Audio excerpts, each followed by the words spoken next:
C'est un véritable changement que semble annoncer le rapport de la mission interministérielle de lutte contre la drogue. Désormais, si ce rapport est suivi par le gouvernement, la lutte contre la toxicomanie ne serait plus réservée au cannabis, à l'héroïne ou à la cocaïne, mais elle engloberait alcool, tabac et médicaments. Ces substances légales, entre guillemets, sont statistiquement plus nuisibles que les drogues réputées comme donc l'héroïne ou la cocaïne. 60 000 morts dus au tabagisme, 20 000 à l'alcoolisme et une large utilisation de médicaments dans les cas de suicide. La politique envisagée par le gouvernement deviendrait donc globale. Voici les explications de Joël Bruyandet et Philippe Jasselin. L'alcool, le tabac ainsi que certains usages des médicaments, voilà la cible du rapport d'étape rendu public aujourd'hui.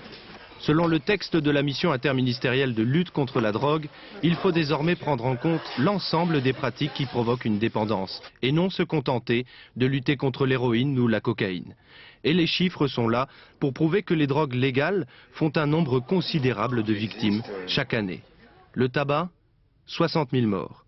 L'alcool, 20 000 morts.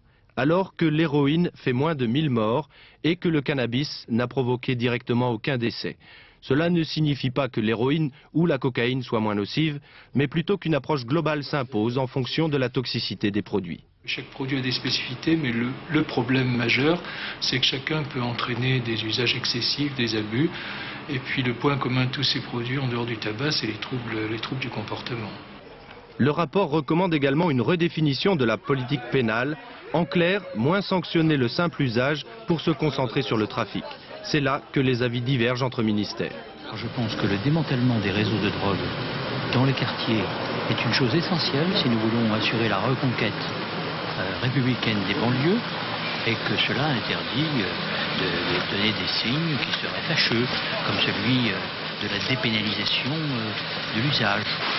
Officiellement, le rapport ne prône pas la dépénalisation des drogues douces. Certains pourtant le lisent entre les lignes.